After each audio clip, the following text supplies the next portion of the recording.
ఇదనమాట మనకి చెన్నై నుంచి మొత్తం అయితే చూపిస్తుంది. ముందు పాత బస్సులాగా కనిపిస్తుంది కదా, అది పాత బస్సు అయితే కాదు. తమిళనాడులో ఈ మధ్య కొత్తగా మళ్ళీ పాత బస్సుల్ని మోడిఫికేషన్ చేసి ఈ విధంగా అయితే తీసుకొచ్చారనమాట. వెనకున్న లొకేషన్స్ ఉన్నాయి కదా, ఈ బస్సు ఏం చేస్తుందంటే మొత్తం 16 స్పాట్లు అయితే విజిట్ చేపిస్తుంది.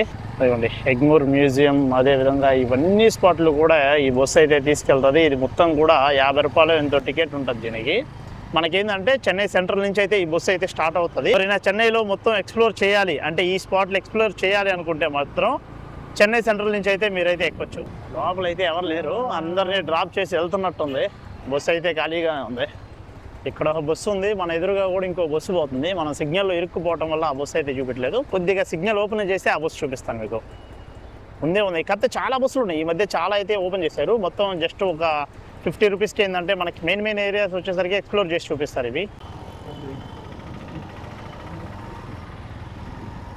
ఇదిగోండి ఫైనల్గా అయితే రీచ్ అయిపోయాం. ఈ బస్సు అయితే బయట వెనక నుంచి ఇంకొకలాగా ఉంది, ఆ బస్సు ఒక విధంగా ఉంది, ఇది ఒకలాగా ఉంది. కాకపోతే ఇది ముందు ఈ మధ్య రీమోడల్ చేసినవి, ఇవి పాత బస్సులాగా కాదు ఇది.